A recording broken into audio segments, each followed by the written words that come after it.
क्या बात आहे बाबा. एकट्याला यायचंय, एकट्याला जायचंय. कोट्यावरी जरी धन असेल अद्याप नाही. त्या अनुषंगाने पुंडलिकरावला ह्या लोकातली यात्रा सोडावी लागली. साऊंड सिस्टीम वाले तुम्हाला सुद्धा धन्यवाद. हे युट्यूब वाल्याला एक विनंती, अभंगाचं कडवं टाका फक्त. कधी कधी काय करते, यायला कोणी लावू दे ना दुसरे लोक. मी काय नाही म्हणत नाही, शेवके गुरुजी लावू देतो. हल्ली बरेच महाराज लावू दे नाहीत युट्यूब वाले. चला, ज्ञानोबाराय तुकोबारायचा प्रचार करतात, त्याबद्दल काही दुमत नाही. पण कधी कधी मला असं वाटतंय, बाईनं नवऱ्याला वाटेल त्या संसारातल्या वस्तू मागावा, पण त्याला भूक लागल्यावर तिनं जेव बी घातलं पाहिजे. माझं मत आहे, तुम्ही आमच्या पुढे 100 कॅमेरे लावा, पण कष्टात इंजेक्शन हाणलं, कोणीकडे काय न गेलं, हे असं नका इसकू राजे. तुम्हाला विनंती करतोय. एके दिवशी मला आबांना फोन करावा लागला. एके दिवशी मला काही माहित नसते, पण मला लोक सांगते ते काऊन टाकलं तसं म्हणून. लोक सांगतात ना. मग मी आबांना फोन केला, म्हणलं ते कोण होतं त्याला फोन तरी करा. लावत जा, त्याबद्दल काही दुमत नाही. चला, संप्रदायाचा प्रचार करता तुम्ही, 2 पैसे मिळते त्याबद्दल चांगले. माझ्या महाराष्ट्रातली माणसं आहात तुम्ही. पण कधी कधी कडवं टाकत जा. ज्ञानोबाराय तुकोबारायचा अपमान करत जाऊ नका. आणि मी बोलायला सुरुवात झाल्यावर खाली बसत जा. मागच्या शापान जळून जाताल तुम्ही. विठाला विठाला विठाला विठाला विठाला विठाला विठाला विठाला विठाला विठाला.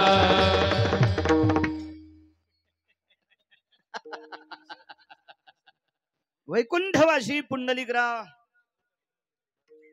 मालकाच्या सानिध्यात विलीन झाले. राजू, या 4ही पुत्रांना मान्य केलंय, करावं लागेल, करतील, केलंय. पण कधी कधी पुरावा मोठ्यांचा ऐकल्याच्या नंतर माणसाच्या अंतःकरणातलं दुःख नाहीस होत असते. नदीच्या कडेला एक शेळी बसली होती. शेळी कळतील तुम्हाला का शेरड म्हणते तुमच्याकडे? शेळीच ना. शेळी बसली होती आणि त्या शेळीला पोरग झालं. त्या पोराचं नाव होतं टिक्या, म्हणजे बोकड्या. पण कपाळाला चंद्र होतं म्हणून तिनं नाव त्याचं टिक्या ठेवलं. टिक्या. आणि अचानक नदीच्या कडेला हिवराच्या झाडाचा पाला खाता खाता वरून पाणी आलं, तिचा टिक्या वाहून गेला. शेळी नदीच्या कडेलाच बसली. 5-4 दिवस झालं खाईन काही होईना, अशी वाळून गेली, मरायला टिकली ती शेळी. तिकून एक हत्ती आला. त्या हत्तीनं त्या नदीकडे पाहिलं, डोळ्यातलं पाणी टप टप टप टप खाली पडलं आणि हत्ती निघून गेला. पण शेळीनं पाहिलं, हत्ती नदीपर्यंत आला, रडान वापस का गेला. आपण विचार, ए हत्ती दादा, काय माय? मोठी माणसं शिस्तीत बोलत असतात. काय माय? हत्ती शेळीला माय म्हणला. भारतीय संस्कृती किती गोडे बघा. हत्ती काय म्हणला? काय माय? दादा, या नदीकडे बघून तुझ्या डोळ्यातून 2-4 पाण्याचे थेंब पडले आणि तू पुन्हा वापस कशा करता? त्या हत्तीनं सांगितलं, बाई, मागच्या आठवड्यात माझा मित्र या नदीत वाहून गेला. हत्तीचा मित्र कोण? बोकड्या असेल का? हत्तीचा असेल ना. तर शेळीने विचारलं, किती मोठा होता? माझ्यापेक्षा 4.5 क्विंटल वजन त्याचं शिल्लक होतं. हत्ती शेळीला सांगतो. शेळी मुकाट्यानं उठली, पाणी पिलं, हिवराचा पाला खाल्ला आणि घरी गेली. दृष्टांत कळाला प्रकाश गुरुजी? ज्या नदीमध्ये हत्ती वाहतोय तिथं बोकड्या वाहून जाणं काय नवलाची गोष्ट आहे. बघा किती मोठे हत्ती गेले. मग पुंडलिकराव गेले. हे निमूटपणे 4ही भावंडांना, मुलांना मान्य करावं लागेल, त्या मावल्यांना, मुलींना मान्य करावं लागेल.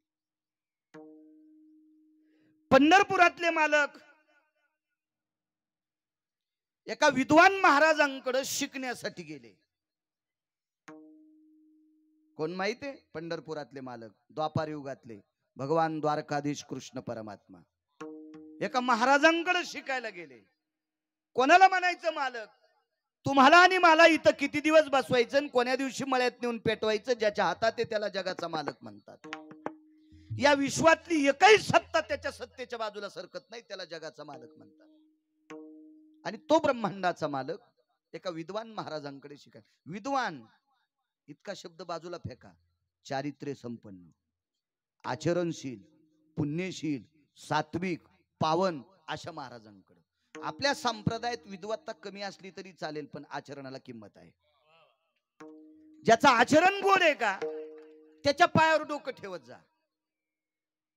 विद्वान आहे पण ज्याचं आचरण भ्रष्ट झालं, अशा भडव्याच्या पायावरला तुम्ही कपाळ लागल्यावर तुम्हाला पाप फेडावं लागेल. माणसं तपाशीत जा. पाणी पिना छान के आणि गुरु करना पछान के. पाणी गाळून पेत जा, आजार होणार नाहीत. आणि महाराज तपासून पाहत जा. न तपासल्यामुळे जगाच्या मालकिनीला त्रास झाला. कोण जगाची मालकीन? विटेवरची मालकीन 7व्या अवतारातल्या सीताई साहेब. महाराज न तपासल्यामुळं 6 महिने 26 दिवस एकटीला बसावं लागलं. एकटीला, जगाच्या मालकिनीला. रावण खरा महाराज होता का? नाही, खोटा होता. न तपासल्यामुळे इतकी फजिती झाली. असे कितीतरी पुरावे तुम्हाला देता येतील, पण आपल्याला पुढे सरकायचं. आपल्या वेळेत पाळी झाली पाहिजे. विद्वान, सात्विक, सदाचारी, पुण्यशील महात्मा. त्या महात्म्याचं नाव होतं मुनिश्री सांदीपनी. फार विवेक संपन्न. थोडासा आवाज कडक. त्या योगी राजांकडे माझे द्वारकाधीश कृष्ण परमात्मा विद्यार्जन करण्याकरता गेले. फरक सांगतो दोघांच्या दर्शनाचा. आबा पंढरपुरातले मालक सांदीपनींच्या पायावर कपाळ टेकून दर्शन घेत होते आणि सांदीपनी पंढरपुरातल्या मालकाचं दर्शन अंतःकरणाने घेत होते. काय फरक आहे याच्यातला? हृदयपूर्वक दर्शन घेत होते, मनोमनी दर्शन घेत होते. आणि पंढरपुरातला मालक मात्र त्यांच्या पायावर डोकं ठेवून दर्शन घेत होता. अधिकारी किती असतील महात्मे, कल्पना करा ना, किती मोठे अधिकारी असतील. एक जण म्हणला, काय बाळू महाराजाच्या गोळ्या संपल्या असतील का? तर हे एवढा मोठा महाराज विटेवरच्या मालकाचं भजन करतो आणि तरी पण विटेवरचा मालक त्यांच्या पाया का पडतो? तर विटेवरच्या मालकाला सुख देण्याची ताकद या संतांत आहे. संताचे सुख झाले या देवा, मनवोनी सेवा करी त्यांची. किंवा या सुखा कारणे देव वेडावला, वैकुंठ सोडून संत सदनी राही. देवाकडे सुखाची कमतरता आहे, ती संतांकडे. शेळके गुरुजी भगवान चरणावर डोकं ठेवायचे. 12 वर्ष शिकले. किती काम केलं असेल माझ्या विटेवरच्या मालकाने. त्यावेळेला गॅस नव्हता, फ्रीज नव्हतं, कुकर नव्हतं, मिक्सर नव्हतं, चुलीवर स्वयंपाक होता, मडक्यात वरण शिजायचं, पाट्यावर चटणी वाटण वाटायचं. मिक्सर नव्हतं कुठल्याही प्रकार. रई लावायची असेल तर घुसळ खांब असायचा, रई असायची, डेरा असायचा, ते मंथन करायचं. सगळ्या प्रकारची काम. देवाने धारा काढ्या आश्रमावर. स्वयंपाकासाठी जळतण सरपण आणलं, वाटेल ती कामं केली. 12 वर्ष आटपल्याच्या नंतर तुटला आयुष्याचा दोरा सांगतो राजो. 12 वर्ष आटपल्याच्या नंतर महर्षी सांदीपनींचं दर्शन घेतलं आणि सांगितलं, गुरुदेव येऊ का आता? सांदीपनींनी सांगितलं, जा बाबा जा. त्यांना माहित होतं ते त्रिकाल ज्ञानी लोक होते. ते काय तुमच्या आमच्यासारखे महाराज थोडेच होते. पिशवी वागवायला म्हणून चल माया संग कौरक बी. अरे त्याला त्याचं पाव दे ना, तू थैली घेऊन फिरायला. हा, तू दाखवायला आणि त्यानं कशी बायको जागवा. तेव्हा जो दुसऱ्याचा विचार करतो का त्याला महाराज म्हणतात. आणि नुसता राबून घेतून पुढच्याचा भोगा मान करतो का त्याला भाडवा म्हणायचं. त्याला नाही महाराज म्हणायचं.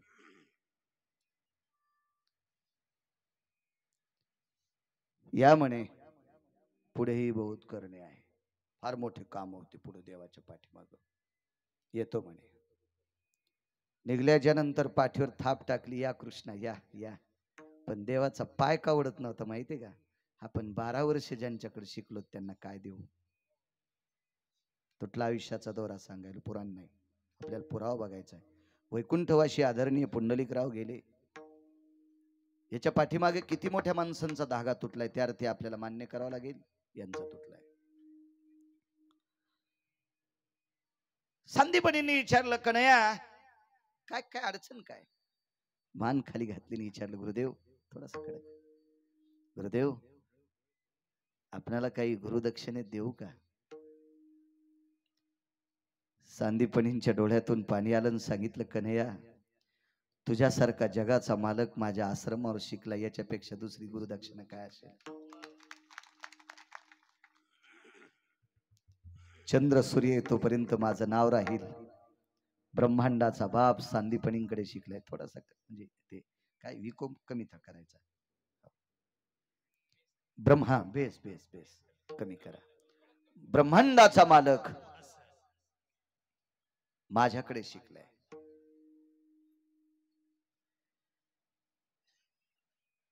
बागे अपघातात माझ्या कमरेला मार लागला. एक जणांनी सांगितलं, अमक्या अमक्याकडे जा किशोरजी. तर म्हणलं, का हो, मी बरीच डॉक्टर पाहिले, पण तुम्ही त्या डॉक्टरचं नाव का सांगायले. आदरणीय वैकुंठवाशी राजकीय क्षेत्रातले एक रत्न माननीय अटल बिहारी वाजपेयी यांच्या गुडघ्याचं ऑपरेशन त्या डॉक्टरने केलेलं आहे. म्हणून बाळू महाराज तुम्ही त्यांच्याकडे जा. डॉक्टरचं नाव कोणामुळे वाढलं? अटल बिहारी. तर सांदीपणींचं नाव कोणामुळे माहीत झालं? ब्रह्मांडाच्या मालकामुळे. काय गुरुदक्षिणा मागतील बाबा? नकोय म्हणे, कन्हैया ये, जयस्तु मंगला, तू जे काम करशील ते मंगल होईल. माझ्याकडून तुला आशीर्वाद, तुझ्याकडून मला काही नकोय. ये आता ये. निघाले. पण भगवंताच्या लक्षात आलं, आईनं जितकं प्रेम केलं तितकं आपल्यावर सांदीपणींच्या धर्मपत्नीनं प्रेम केलंय, गुरुमातेनं प्रेम केलंय. आपण आई साहेबांचं दर्शन घेऊ. गुरुमातेच्या चरणावर साष्टांग प्रणिपात केला, दंडवत घातला आणि आई साहेबाला सांगितलं, आई साहेब मला निघावं लागतंय आता. बरं बाळा, बरं. काल परवा आमच्या दोघांची चर्चा झाली. यांनी मला सांगितलं की 4-2 दिवसात कृष्ण जाणार आहे, असं मला ह्यांनी सांगितलं. वाक्य किती गोड वापरलं बघा. असं मला ह्यांनी सांगितलं, पप्याच्या बापान नाही. इथं बसलेली बाई नवऱ्यानं आवाज दिल्यावर जी म्हणती काय एखादी बाई, हातवरी करा, तिच्या चपलाचं मंदिर मी बांधितो. कसा इचुटच होतो का नवऱ्यानं आवाज दिल्यावर जी म्हणायला? आणि काय संक्रांतीच्या दिवशी गाडी घेऊन फिरत उगच. नका जी म्हणी जाऊ, पण मालक म्हणायला काय हरकत आहे? मालक मालक. आजपासून इथं बसलेल्या 5 बायकांनी नुसतं मुलाला, ए बाळा, मालक आज कुठे गेलेत रे? तो हबाब कुठे गेला म्हणजे गुरख्याला बोलायली काय?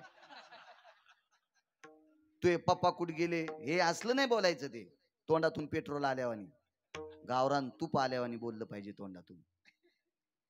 हे बाळा, मालक सकाळी बाजाराला गेलेत रे, कधी येणार आहेत मालक? इतकं बोलायचं माझ्या माइंडनं. राग येऊ द्या तुम्हाला, यानं तुम्हाला पाप लागणार नाही मी सांगितलेल्याबद्दल. मालक म्हणजे मालक, पाया पडतो तुमच्या पाया. आपली संस्कृती टिकवा. मागच्या लोकांनी फार कष्टाने टिकवली. टिकवा टिकवा आपली संस्कृती. मालक म्हणी जा, म्हणी जा मालक. काय होतंय माहितीये का? यांनी चांगलं बोलणं जुन्यांनी सोडून दिलं, म्हणून काल परवाच्या शिकलेल्या नावानच बोलायल्यात. विवेक, ए विवेक. म्हणलं, बाई विवेक कोण? माझे मालक. येतो म्हणलं मी. नाही, जेवायला ताट लावलंय. म्हणलं, तू आजचं खाल्ल्यावर मग गाडी कॅनल मध्ये जाईल.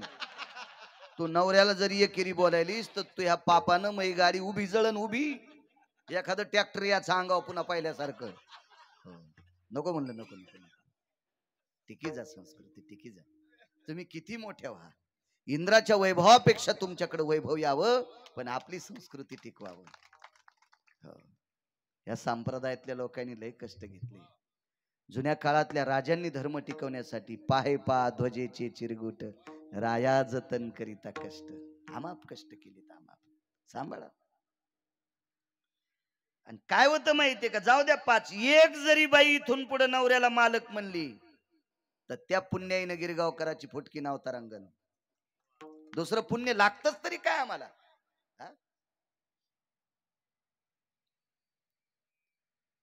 ह्यांनी मला परवाला सांगितलं होतं रे, तू जाणार आहेस म्हणून. युवाई साहेब, ये कृष्णा. पुन्हा एकदा दर्शन घेतलं. फारच डोकं काढीत नव्हता जगाचा मालक. आईसाहेबांनी विचारलं, कृष्णा उठणार रे, आशीर्वाद द्या. पाठीवर थाप टाकली. सांदीपनीने आशीर्वाद द्याला, जयस्तु मंगला. जे करशील ते मंगल होईल. पण बाईची ताकद प्रकाश गुरुजी किती मोठी होती बघा. बाईनं सांगितलं अमंगल केलं तरी मंगल होईल. म्हणून 19 गोष्टी द्वापार युगात चुकीच्या केल्या पंढरपुरातल्या मालकानं. 19 गोष्टी चुकीच्या केल्या. पण 19 गोष्टी चुकीच्या केल्या तरी अपयश पदरात पडच नाही, यशच पदरात पडलं. ते एका पतिव्रताबाईची ताकद. तुम्ही इतक्या मोठ्या आहात माझ्या माईंनो, इतक्या मोठ्या आहात तुम्ही, इतक्या मोठ्या. म्हणून नवऱ्याला नावान बोल जाऊ नका, म्हण जा मालक, फार मोठे आहात तुम्ही. माझ्या वारकरी संप्रदायाने तुमची फार दखल घेतली. ज्या घरी कुलस्त्रिया, राज्य, राणी व संपत्ती, या देशाची जडवड संपत्ती काय असाल तर तुम्ही आहात. श्रीमंती काय असाल देशाची तर तुम्ही आहात. तुका म्हणे पतिव्रता, तिची देवावरी सत्ता, तिची देवावरी सत्ता, तिची देवावरी सत्ता, पतिव्रता तिची देवावरी सत्ता. तुका म्हणे पतिव्रता, तिची देवावरी, तुका म्हणे पतिव्रता, तिची देवावरी, तुका म्हणे पतिव्रता, तिची देवावरी सत्ता, तिची देवावरी सत्ता, तिची देवावरी सत्ता.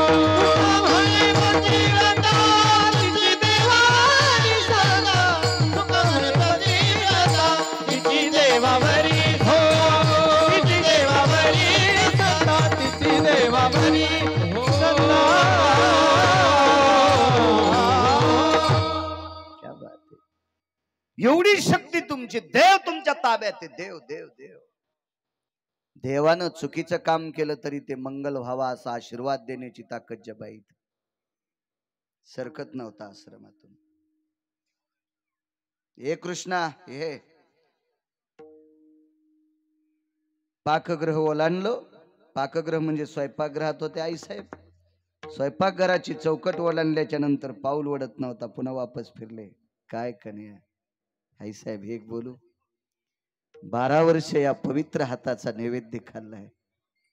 गेल्या 12 वर्षापासून या पवित्र हाताने तयार झालेला स्वयंपाक हा जठराग्नी तृप्त करण्यासाठी सेवन केला. आईसाहेब, या पवित्र हात ज्या शरीराला आहेत त्या पवित्र शरीराकरता मी काय देऊ. काय बाई विद्वान होती आबा. त्या माऊलीनं सांगितलं, कन्हैया तुला एक माहिती आहे, मी ज्या व्यक्तीच्या नावानं कुंकू लावते त्या व्यक्तीनं जगाच्या मालकापुढे हात पसरला नाही. मी ज्या महात्म्याच्या नावानं कपाळाला पती म्हणून कुंकू लावते, माझ्या पतीनं जगाच्या मालकासमोर तुझ्या पुढे हात पसरला नाही. आणि ज्यानं आयुष्यभर कोणाच्या पुढे हात पसरला नाही अशाची मी बायको आहे. मी कशाला तुला काय मागू रे. हे कृष्णा ये, तुला माझा आशीर्वाद आहे. निघाले प्रभू. पण त्याला काय कळत नाही हो, त्याला सगळं कळतंय. आश्रम ओलांडल्याच्या नंतर तुळशी वृंदावनाच्या समोर गेल्या लक्षात आलं त्याचं हृदय असं त्याला टोचण्या मारित होतं. त्याच्या लक्षात आलं ज्या बाईनं आपल्याला जा म्हणून आशीर्वाद दिलाय तिच्या अंतःकरणात कुठेतरी पिना टोचायल्यात. वापस आले, पाहिलं तर अंतःकरणाचा बाण फुटला आणि सांदीपणींच्या धर्मपत्नी रडत होत्या. तुटला आयुष्याचा दोरा सांगायला वाक्य नीट ऐका. याकडे बोलतोय.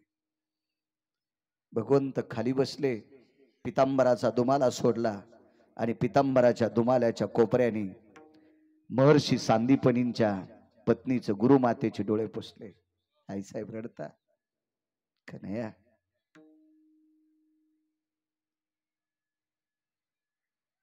तू जातोस याच्या करता रडू येते रे. आईसाहेब, ज्या ज्या वेळेला माझं स्मरण करताल त्या त्या वेळेला मी हजर होईल. हे सगळी गोष्ट खरी आहे रे, पण एक अडचण आहे कन्हैया. कुठली अडचण? माझा मुलगा समुद्र स्नान करत असताना पाण्यात बुडून मेला. सांदीपनींचा मुलगा समुद्र स्नान करत असताना पाण्यात बुडून मृत्यू पावला. पण कृष्णा, त्याचं प्रेत सापडलं नाही रे. पण एक लक्षात घे, जोपर्यंत तू आमच्या आश्रमावर नव्हता तोपर्यंत मला त्याचं दुःख वाटत होतं की माझा मुलगा का गेला असेल, माझा मुलगा का मृत्यू पावला असेल. कन्हैया, ज्या दिवसपासून या आश्रमावर आलास त्या दिवसपासून माझा मुलगा आठवलाच नाही, आणि जरी आठवला असेल तर मी तुझ्यात त्याला पाहिलं. कृष्णा, तू समोर दिसल्याच्या नंतर माझा मुलगा मला तुझ्यात दिसत होता रे. याच्याकरता कधी माझ्या डोळ्याला पाणी आलं नाही. पण कन्हैया लक्षात ठेव, हा आश्रम तू सोडून गेल्याच्या नंतर माझ्या कालवश मुलाला मी कोणात बघू रे, कोणात पाहू, कोणात पाहू. म्हणून हृदयाचा बाण फुटला आणि जगाच्या मालकाला कवटाळून एका फार मोठ्या साधूची धर्मपत्नी रडत होती. महर्षी सांदीपनींची पत्नी रडत होती. ज्या सांदीपनींनी पंढरपुरातल्या मालकाला 12 वर्ष शिकवलं, एवढ्या विवेक संपन्न साधूची पत्नी रडत होती. भगवंतानं सांगितलं, आईसाहेब, गुरुजींना बाबांना गुरुदक्षिणा देत होते, त्यांनी नकारली. तुम्हाला काहीतरी गुरुदक्षिणा द्यावी याच्याकरता तुम्ही सुद्धा नकारली. पण एक देण्याचा योग आलाय. मी गेल्याच्या नंतर तुमचा मुलगा तुम्हाला कोणात दिसणार नाही, याच्यापेक्षा परत आणून देऊ का? परत आणून देऊ? कोण अशी जगात बाई आहे तिला मुलगा नको वाटते? कोण नको वाटते? कोण नको? कोण बाई? ठीक आहे कृष्णा, तुझी जर इच्छा असेल, तुझ्यात ती शक्ती आहे, तुझ्यात तो अधिकार आहे, तू निश्चित माझा पुत्र परत आणशील. मृत पुत्र जीवविला वापस आणून दिला पुत्र. किती आनंद झाला असेल. याच्यासाठी काय काय करावं लागलं असेल. भगवान शिवजीची गाठ घ्यावं लागली, विधात्याची गाठ घ्यावं लागली, कालचक्राची गाठ घ्यावं लागली, काल दंडाची गाठ घ्यावं लागली. याच्यानंतर यमधर्माला आमंत्रित केलं. यमधर्म हा सर्वोच्च पद असते. यमधर्म म्हणजे फार मोठ्या टोकाचा असतो. यमधर्म किती अधिकारी असतो सांगू तुम्हाला. यमधर्माच्या पायात धर्मराजा पडत होता. यमधर्माच्या पाया अर्जुन पडत होते. यमधर्माच्या पाया भीम, नकुल, सहदेव पडत होते. कधी पडले? पांडवांना ज्या वेळेला नष्टचर्या करायची, 12 वर्षाचा वनवास झाला आणि 1 वर्षाचा अज्ञातवास विराट राजाच्या घरी भोगायचा, त्यावेळेला यमधर्माला आमंत्रित केलं आणि 5 भावांनी यमाच्या पायावर लोटांगण घातलं द्रौपदीचं, आणि आम्हाला 12 महिने कसं राहावा याच्याकरता अदृश्य स्थिती द्या. आणि मग यमानं दर्शन घेतल्यावर यमधर्मानं आशीर्वाद दिला आणि पांडव 12 महिने विराट राजाच्या घरी राहिले. यमधर्माच्या आशीर्वादाची ताकद इतका मोठा असतो. यम वेगळा, यम वेगळा, कालचक्र वेगळं, कालदंड वेगळा, हे खालचे गुमास्ते प्यादे वेगळे, आणि यम धर्म वेगळा.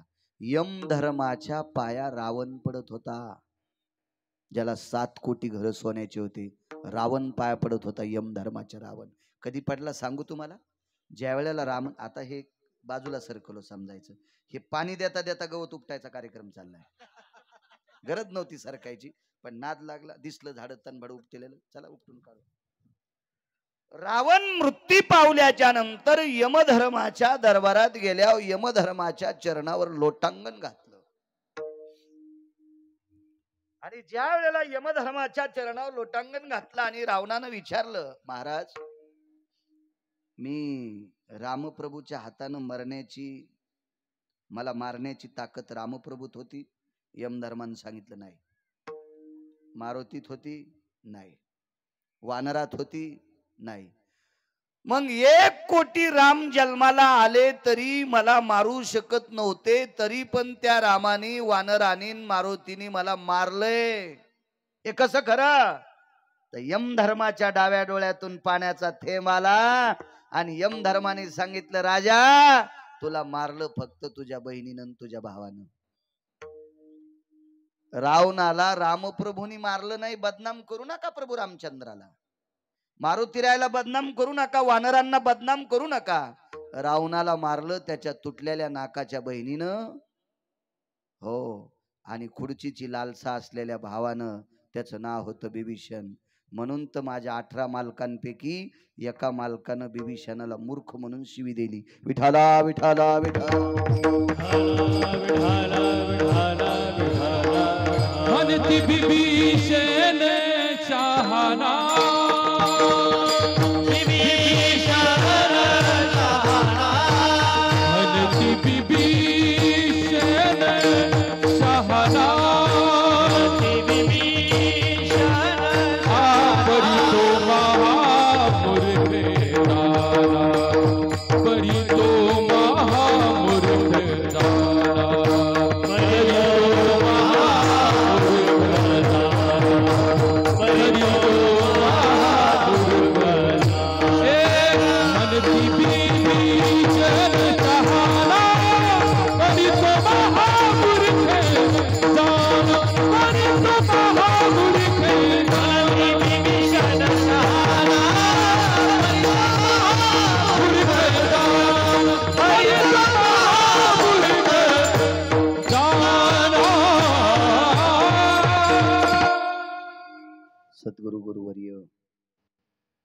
रामानंदजी गिरी शास्त्री बाबा, आश्रम पुंतांबा,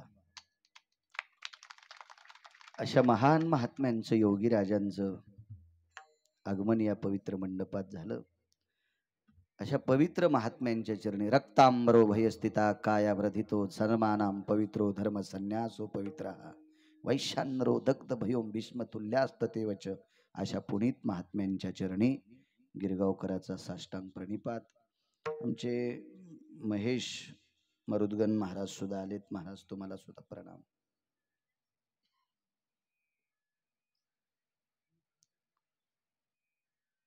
या सगळ्या गोष्टी एकत्रित केल्याने जगाच्या मालकाने महर्षी सांदीपनींचा पुत्र परत आणला. घ्याई साहेब तुमचा मुलगा. याच्यापेक्षा गुरुदक्षिणा दुसरी कुठली असेल? भगवान निघून गेले. मला फक्त वर्षाने त्याचा अजून पक्का पुरावा लागलेला नाही, पण कधी जर आता पावसाळ्यात मला थोडासा वेळ भेटतो, मी याचाही पुरावा लागेल. एवढ्या दिवसाच्या नंतर परत आणलेला सांदीपनींचा पुत्र पुन्हा मरण पावला.